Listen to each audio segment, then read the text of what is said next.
Hi, everyone. Welcome. Thank you for being here today. We really appreciate it. I'm going to introduce myself and my team member, Ryan, and then we can go ahead and get started. I'm Taymor. I'm with Intuit's Job Readiness Initiative. I've been on our team for about 6 months. I'm from Virginia, outside of the Washington, D.C. area. And previously, I've been involved in workforce and design thinking for entrepreneurship for immigrants overseas. So really happy to be here and happy to do this workshop with you all. Thanks, Taymor. Hi, everybody. I'm Ryan. I work at Intuit as well on the corporate responsibility and job readiness team. And one of the tools that we use on a day-to-day basis is design thinking and design for delight. And so in today's session, we're going to walk you through what Intuit's design methodology is, which is called design. And really looking forward to sharing this with you, and hopefully you can use this in your call for code work that you're all up to. So welcome. We're really excited to be with you today.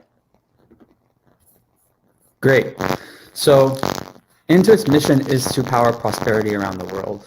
It's that mission focus that's helped us establish as a company that's values driven. Our tools help millions of people overcome their most important financial challenges. The World Economic Forum named financial literacy and problem solving among its list of top 21st century skills every student needs.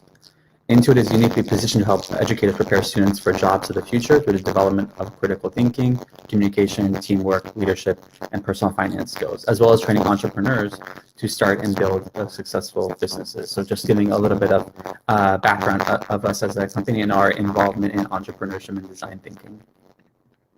So truly everything is designed in our society, not just products, technology and posters. It is also in our laws, our cities, our treatment of different genders, our food, and more. Design here refers to a broader concept, the creative process of developing solutions to existing problems. Design is when a human being makes a decision about the way something should be. Hey, and as one second. So it looks like, well, now I can see the screen and there's a bit of audio issues. I'm just looking with IT tech to see what's the problem is. For admin, can you see the screen for the live broadcast now? Okay. Yeah, I can. See you now, but there's a bit of audio issues. Go ahead and try again, or just keep going, please. Sorry. Okay, sure. Yeah, sorry about that, guys. Yeah, as you see here, there have been many examples of design flaws. So it can be these pencils, for example. I know personally. I'm just going to pause you really quick. I think we're having some maybe internet bandwidth issues with you sharing your screen and your camera at the same time. Can I have you turn off your camera? That might help with the audio. And if you have any other applications open, so if you have like Slack open or any other browsers, could you close those down as well? Sure, doing that right now.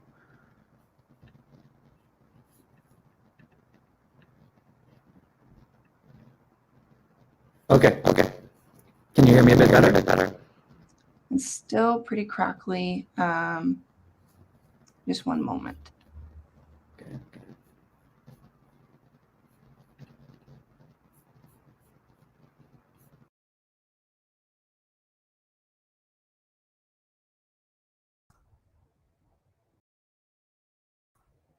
Can you try speaking again?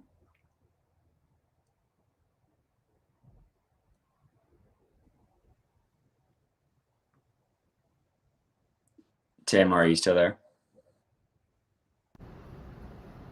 Hello? Hi. We can hear you a lot more clear now. Okay, great. Awesome. Well, let's continue. Okay, wonderful. Thank you all for being patient here. These things happen. So Yeah, I was just going through some of the design flaws that you may have experienced, in your life. I was just going to give the example of bad design ideas or bad design information through the parking signs. I don't know if you've ever experienced very complicated parking signs, but that's something that is a great example of something that might frustrate people and is not clear and well designed for the average person. So just wanted to think about those bad design ideas as we go through this presentation because it'll come back.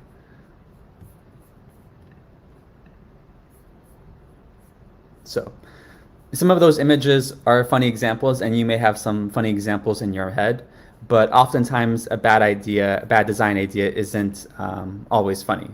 That's the case for a lot of problems that exist in the world. From refugee crisis to plastic in our oceans, every problem that exists was designed, and that means it can be redesigned.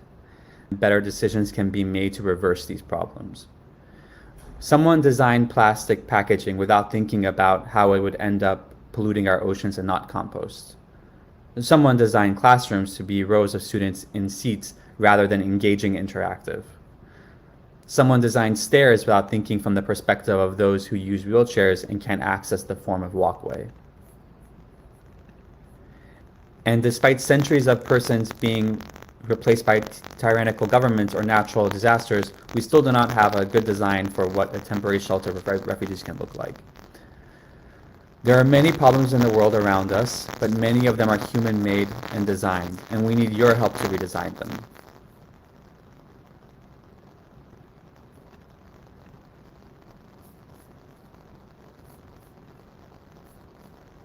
So, you may be thinking, why design thinking? Actually, it's one of the most sought-after skills across all sectors, from automotive to consulting to health to finance to manufacturing through education. Tamar, Yeah? sorry, I'm getting the audio issues again. So how about if everybody can hear me okay, I can run with Okay. if you want to just keep slides. Yeah. Okay, so we'll keep it going. So I'll pick this up. So as Tamar was mentioning, right, design thinking is really the #1 trending skill. If you look at, there's a lot of reports that are out there. This is one that came out from Coursera, which is a global skills index, where it really is the #1 trending skill for many different industries. And this is important, for you as students, as you think about the future and your career, whether that's going and working for a different company, in a career field that you really love and enjoy, or if you want to go and start your own business, right? The benefit of design thinking is one of the highest ranked skills in the world. And so as you go through this today, and as you go through your challenge that you're currently working on, keep that in mind, that you're actually building a skill set. You're building this through your project-based learning, to be able to bring this to life and hone your own skill to really put yourself in a better situation in the future. You go to the next slide. So this is what our Intuit design thinking methodology is all about. We call it Design for Delight. And there's 3 core pillars here. So the first is deep customer empathy, and that's really where you really try to understand your customer in the best possible manner, right? So it's not just doing an interview or doing a survey with a customer or thinking about your own idea of how to solve your customer's problem. It's really getting into your customer's shoes and understanding what they're going through. And by building that empathy, you're going to be able to really focus in and problem solve, for them and be able to build a great solution. So it starts with deep customer empathy. And then from there, when you understand your customer and their problem, then you go into what we call go broad to go narrow. And go broad to go narrow is really a brainstorming exercise. So you take many different ideas, you come up with as many as you can, and then you narrow those into the one solution that you think is going to solve that customer problem. once you get to that customer problem, you don't want to spend a bunch of time and money on building that out. You want to get that, a quick prototype back to your customer as soon as possible. And that's what we call rapid experimentations with your customers. And so when you take that idea and take it back to your customers quickly, you're going to get feedback from your customers, and you'll be able to modify and update your solution as you go. So that's a quick overview of what our design thinking methodology is. And we can go to the next slide. And so here on this slide, you can see a picture, and this is actually at a children's hospital, and this is an MRI machine that MRI machines. I don't know if any of you have had to go get an MRI, but it's kind of a cold and scary place, especially for a child, right? It's a big tube, and there's a cart that you wheel into the tube, and it starts making kind of scary noises and clicks as you're getting an MRI. And this has just been something that at a children's hospital, a lot of kids have stress and anxiety about it. A lot of parents have stress and anxiety about it. And so what happened here at this children's hospital was, a person that actually works on the MRI machine and had developed many different MRI machines, looked at their customer, which was those children, and thought, hey, how do we build something that would make that experience so much better for the customer that they could remove the stress and anxiety out of the situation for kids. And so they built, and here this is like a train yard or a path through the woods as the kids are going through and going into the MRI machine. So it just again, through the eyes of your customer, what would make that experience so much better. So this is a great example that we like to show of somebody using design thinking, thinking about their customer and building a solution that delights those users. So this is a traditional way that we might solve a problem, right? And that's there is a problem, it's presented, and you think of the first way that you can try and go and solve that, and you build the solution, and then you try to use or you try to sell that solution to customers. That's a straight line. It's pretty straightforward, and may work. But the reality is that in design thinking, it kind of looks like the next slide, which is, starting again, it goes in a circle, right? So you start with your customer's problem, not yours. You come up with a lot of ideas, not just the first one that comes to mind, and then you test those ideas before investing in those. And you can actually go through and do that loop multiple times. It's not just one time and done. When you get your customers' feedback, you can take that back and do more customer empathy with them, understand why they like or don't like what you've proposed, and go back through the loop again to be able to come up with the best solution. So now we're going to play a quick video. Let's see. Yeah.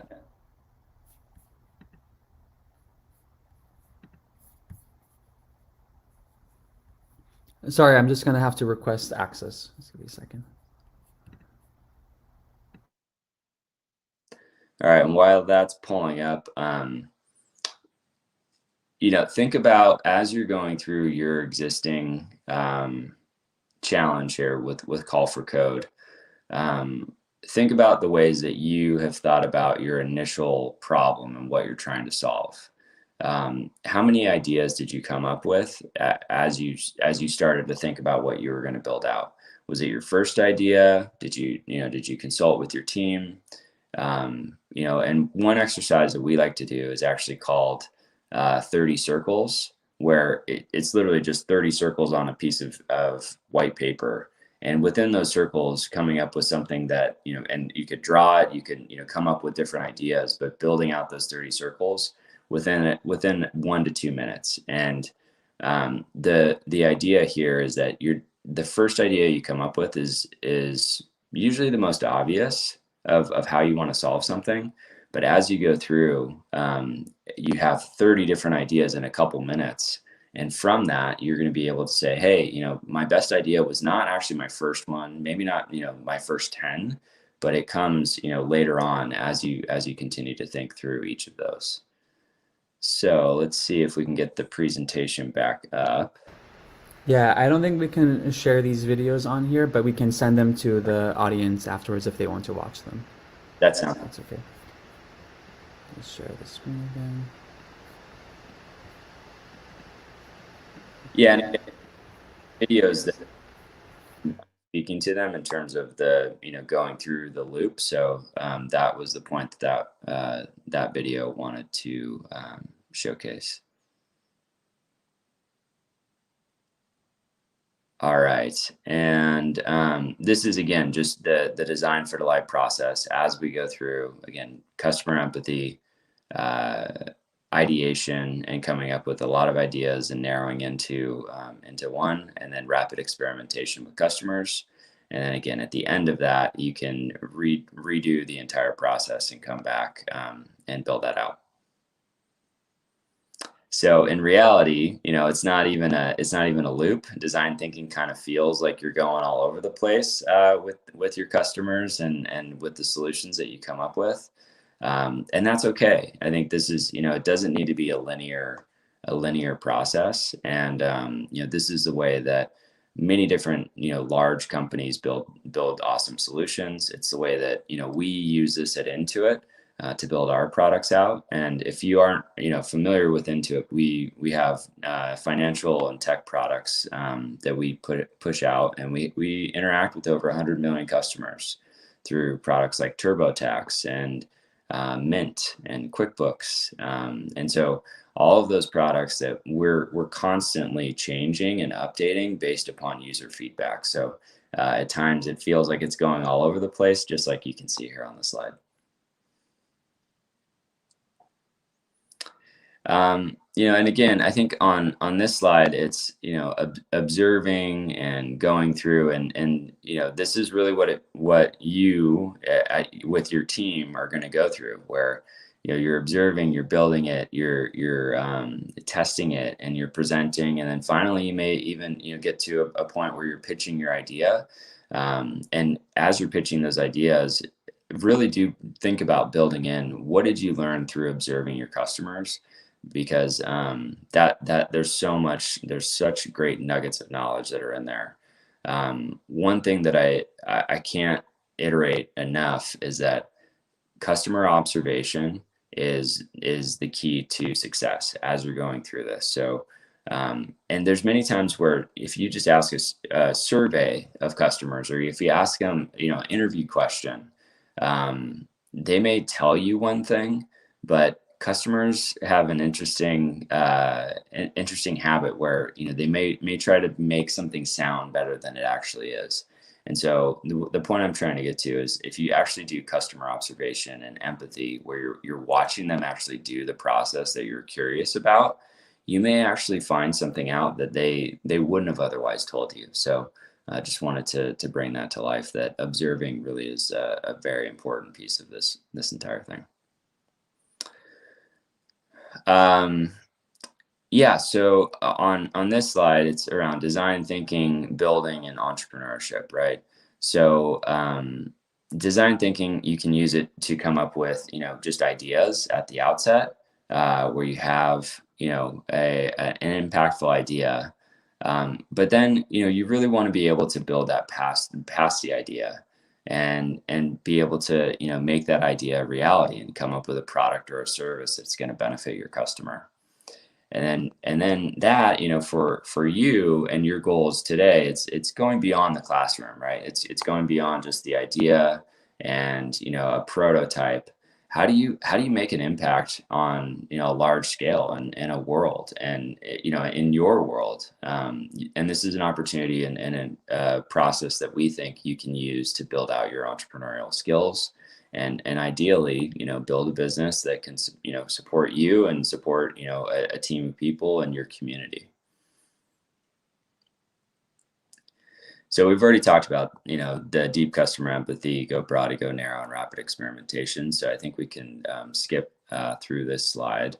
And again, for deep customer empathy, it really is around focused on your customers. You want to be able to observe them, understand what makes them tick, what their interests are, and ultimately what problems do they have that need to be solved. On go broad to go narrow, we can retouch on that as well. This is actually a video, so we'll send out the link after this, but because the videos aren't loading for some reason. I think we can play this one because it's on YouTube. So Okay. let me try to play it. Go ahead and. If you want to build something that's truly viral, you have to create a total mind experience that you tell everyone about. And so we basically took one part of our product and we extrapolated what would a 5-star experience be, and we went crazy. So a 1, 2, or 3-star experience is you get to your Airbnb and no one's there. So you knock on the door, they don't open, that's a 1-star. Or maybe it's a 3-star if they don't open, you have to wait 20 minutes. And if they never show up and you're pissed and you need to get your money back, that's a 1-star, you're never using this again. So a 5-star experience is you knock on the door, they open the door, they let you in. Great, that's not a big deal. You're not gonna tell every friend about it. You might say, I used Airbnb, it worked. So we thought, what would a 6-star experience be? A 6-star experience, knock on the door, the host opens, hey, I'm Reed, welcome to my house. You're the host in this case. And you would show them around, and on the table would be a welcome gift. It would be a bottle of wine, maybe some candy. You'd open the fridge, there's water, you go to the bathroom, there's toiletries, and the whole thing is great. That's a 6-star experience. And you'd say, wow, I love this more than a hotel. I'm definitely gonna use Airbnb again. It worked, got a nice decor. What's a 7-star experience? Knock on the door, Reed Hoffman opens, get in, welcome. Here's my full kitchen. I know you like surfing. There's a surfboard waiting for you. I've booked lessons for you. It's going to be an amazing experience. And by the way, here's my car. You can use my car. And, I also want to surprise you, but I got you, this is the best restaurant in the city of San Francisco.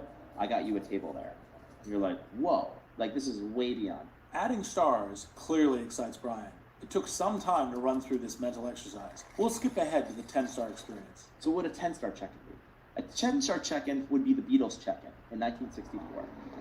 I'd get off the plane, and there'd be 5,000 high school kids cheering my name with cars welcoming me to the country. I'd get to the front yard of your house, and there'd be a press conference for me, and I would be just a mind experience. So what would an 11-star experience be? I would show up at the airport, and you'd be there with Elon Musk when you're saying you're going to space.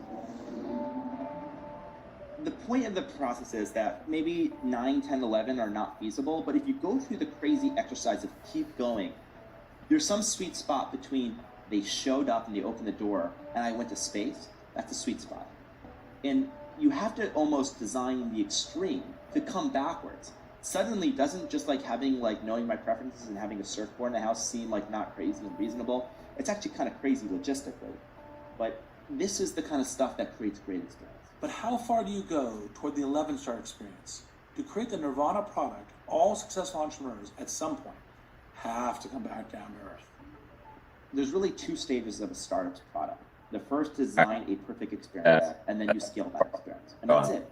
But which part of the perfect experience do you scale?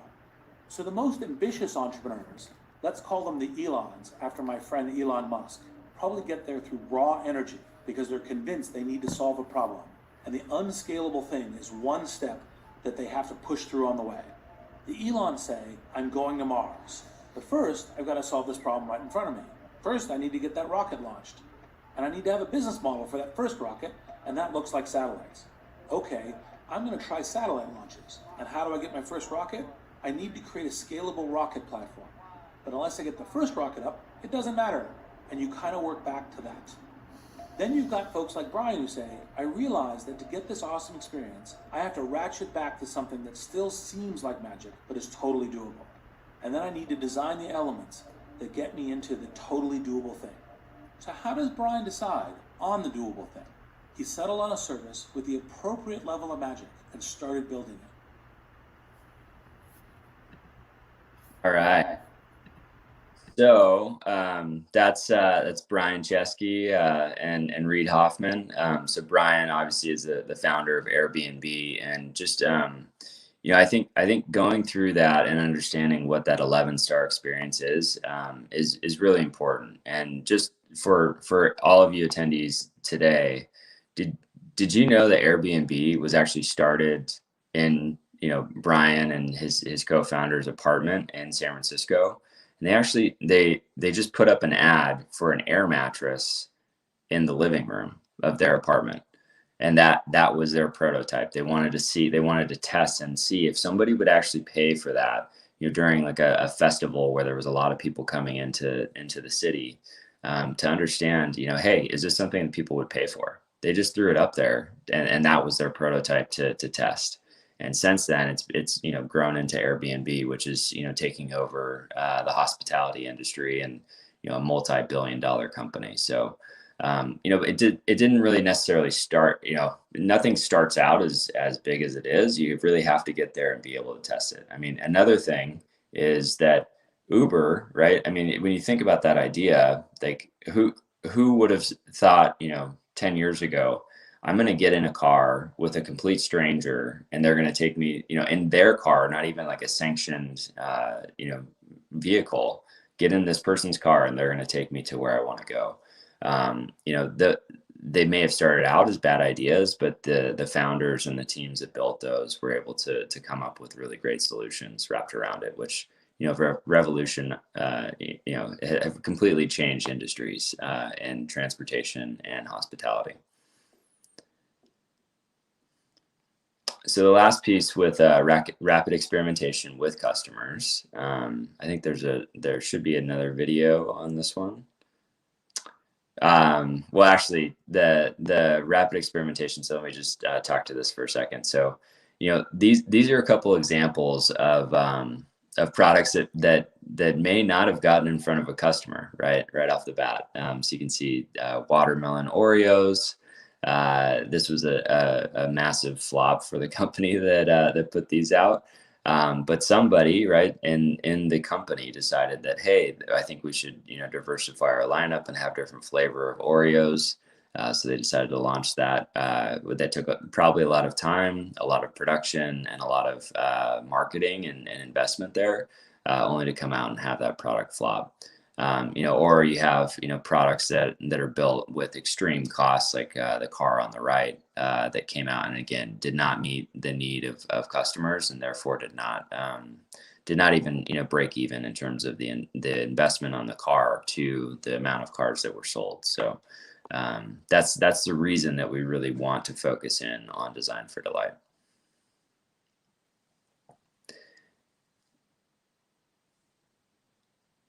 And here's another video that we're going to play here.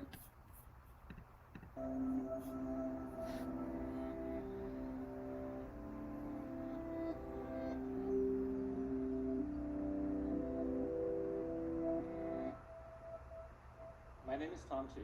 I spent 2 years of my life building the user experience team for the Google X division of Google. And it's a place I affectionately call the Department of Science Fiction because of the futuristic nature of the types of projects we took on. Self-driving cars, Google Glass, and other things that you'll see soon enough. So for those who haven't heard of this project, this is what Google Glass looks like. It allows you to overlay digital things into your eyesight while still maintaining being part of the world. So if I, pull out my cell phone and look into it, I'm basically out of this world now. Like I'm in my own little cell phone, tablet, and all what have you. But Google Glass has the vision of allowing us to continue to be in the world, but also have access to digital things that we need as well. Now, I'm going to ask you a really simple question about Google Glass. How would you prototype this experience? How long do you think it would take you to make the first working version of a heads-up display?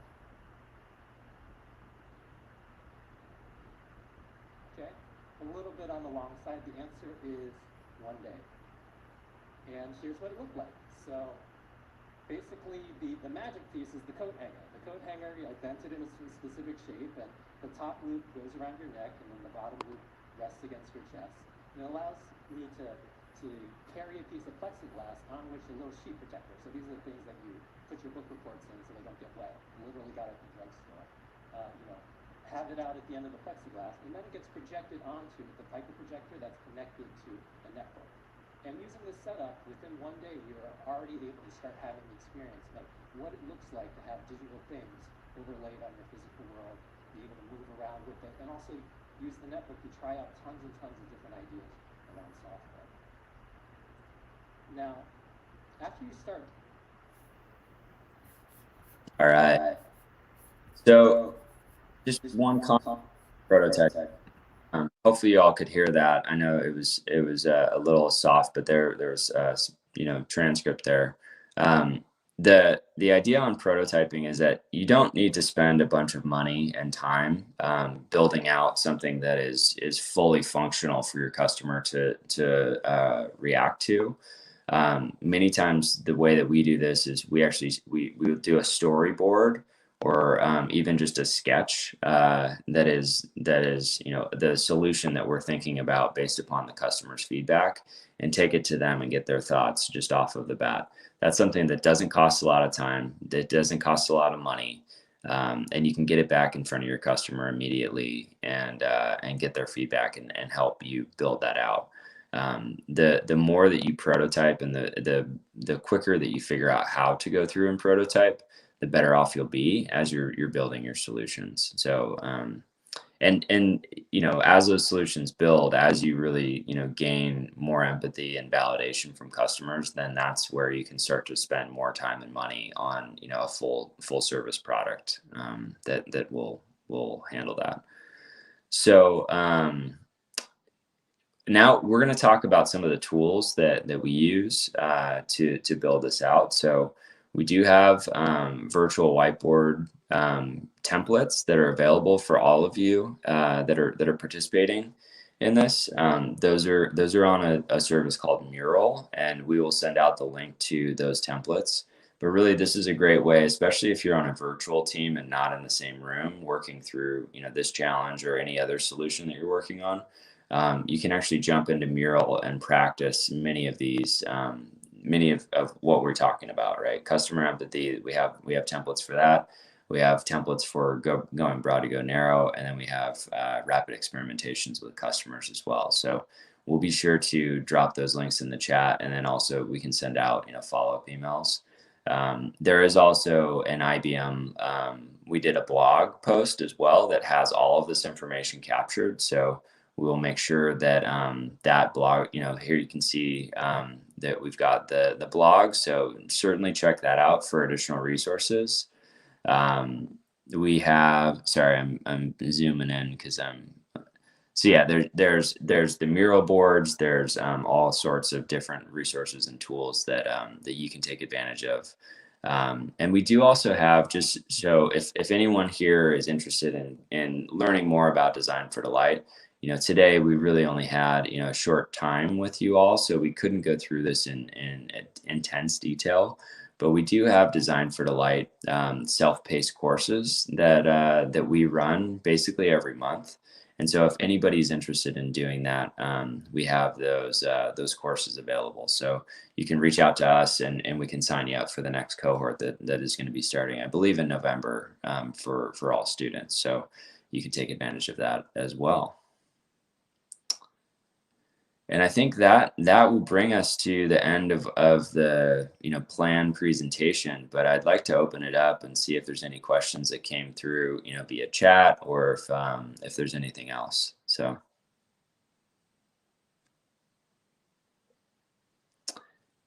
I see there's a couple comments that came in. That you're enjoying the webinar. Okay, great. We're happy to hear that you're enjoying it, and we hope that this was really helpful for you. I have another one that says deep customer empathy is very important. Would love to learn more about that.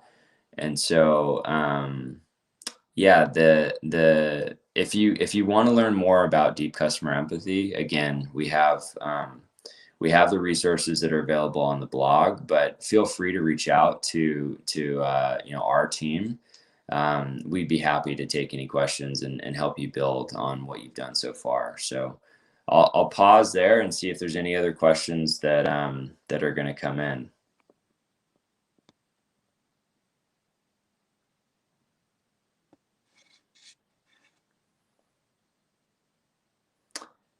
All right, so yes, I see there's a question on how do we reach out if you're interested in the courses.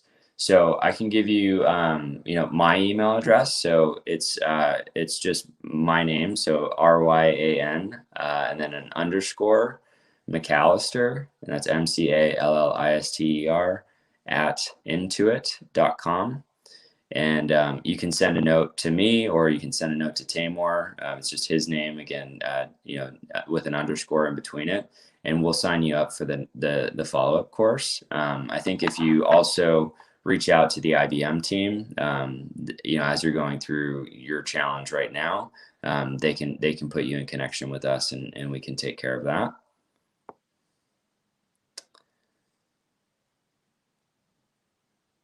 All right. Any other questions on chat or anything coming through from admin?